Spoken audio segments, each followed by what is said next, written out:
Hi y'all, this is James Volpe Rotundi for Acoustic Guitar Magazine and from Zoso, the Ultimate Led Zeppelin Experience. I'm checking in with you from my home studio in East Nashville, Tennessee. I've got a couple beautiful guitars from Gibson Guitars with me today. And we're going to take a look at two. And I'm going to try to make the review fairly compact. You can read more in detail in the review directly below, but I wanted to let you hear these things and let you get a sense of how they feel just by virtue of my hands being the ones on it. But ultimately, of course, it's your hands and your ears that are the tastemakers in this. So you've gotten to hear a little bit of it already, and the J-45 Faded 50s is it's essentially much like the 50s J-45 that's already in Gibson's line. However, in keeping with this movement recently towards satin finishes on more high-end guitars, remember satin finishes often were the province of more budget-oriented guitars. This is partly because they're actually a little cheaper to make. The process of a gloss finish is simply more time-consuming and has more stages, basically, and so it's a little more expensive. But because they impart a certain vintage quality to a guitar, these satin finishes, as you can see, are starting to make a comeback. And this beautiful Faded 50s J-45 and this lovely Sunburst is no exception. Other features include these lovely button tuners, the super badass 50s style sort of batwing pick guard. You have a beautiful rosewood bridge. You've got a 24.75-inch scale length neck, 1.725 nut, which is pretty standard. As usual, the J-45, you've got that 12-inch radius.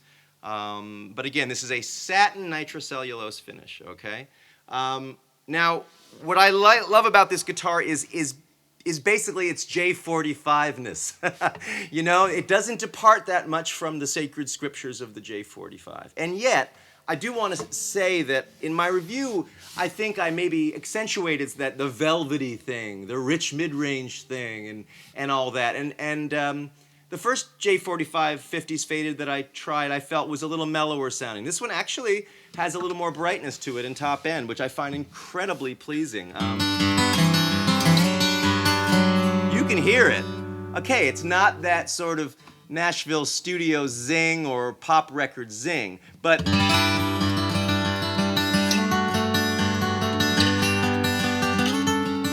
it's definitely there, a nice top end. Now I wish to point out that I'm using the wonderful Alaska pick finger picks. You can see they have those little slots where your nail goes in, so they hold quite firm. I'm also using a Golden Gate thumb pick. I picked all these up down at Carter Vintage Guitars down the street. These finger picks really help me get a lot of projection and volume when I'm finger picking, especially since my nail maintenance program is basically horrible. You can certainly play this with a flat pick, it sounds great. With your fingers, you will actually get more of that softer, velvety J-45 quality. This guitar retails for about $2,500. I think it's $24.99. Comes with the LR Baggs VTC pickup. In terms of sonics today, I'm using the Rode NT1A, which is a classic sort of home studio approved, less expensive, but still high quality, high dynamic range microphone. I'm using it going through a Rupert Neve preamp, and then it's basically hitting Logic Pro. The EQ is flat. I'm not doing anything to the EQ. I have no particular extra chamber or reverb on it. Just to give you an idea that the sound is pretty darn studio solid right out of the gate.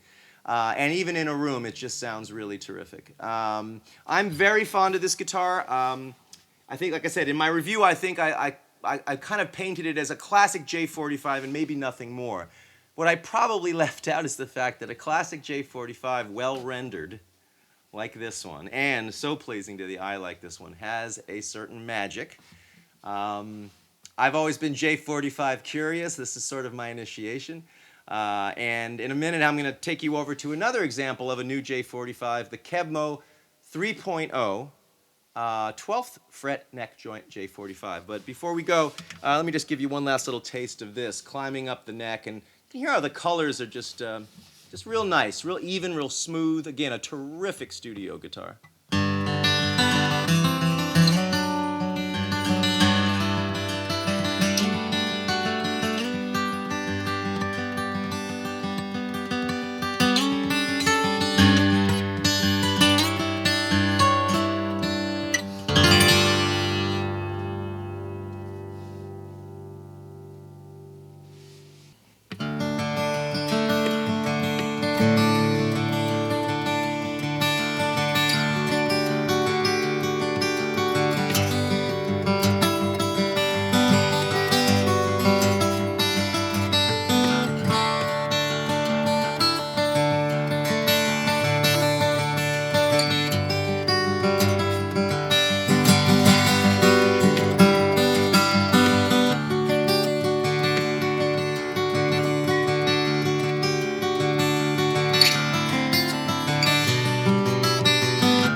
Now, you might look at this and think, J-45? Really?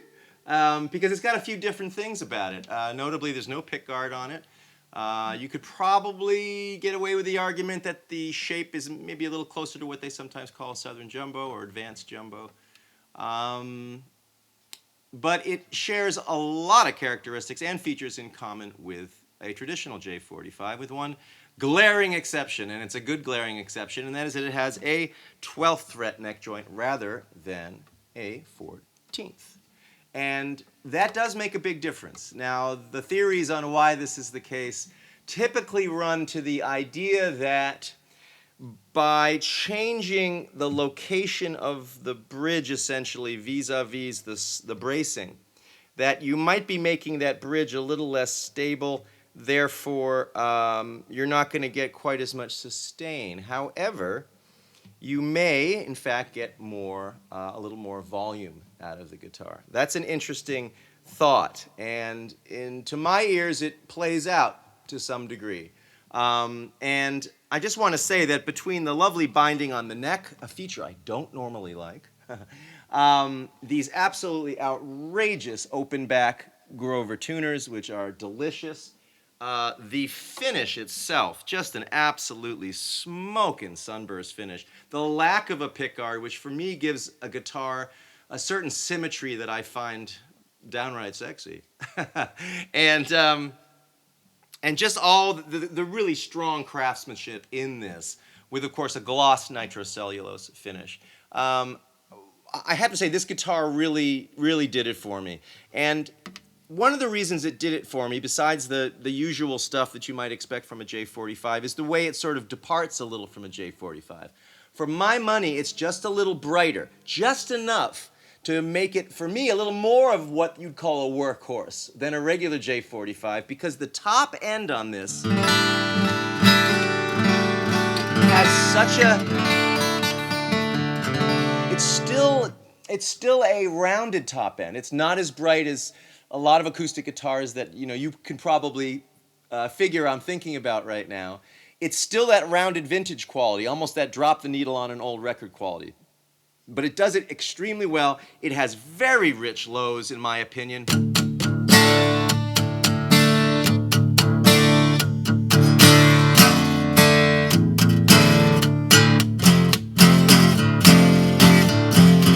It has beautiful mid-range, of course, which J-45s are known for. Lush mids. Now,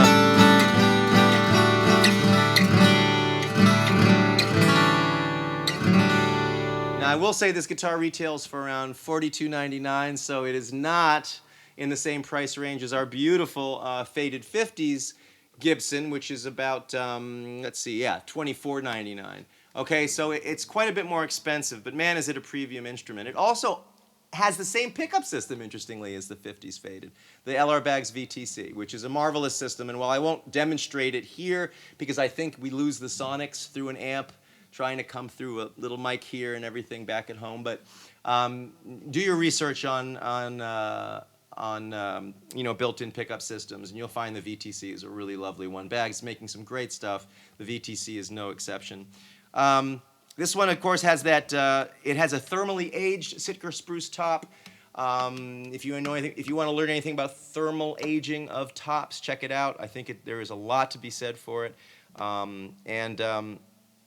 it's just a lovely guitar. And I think the best word I could use for this guitar is expressive. There's a lot of good guitars, and while this can be a personal thing, my feeling is that as you play this guitar more, you're going to find yourself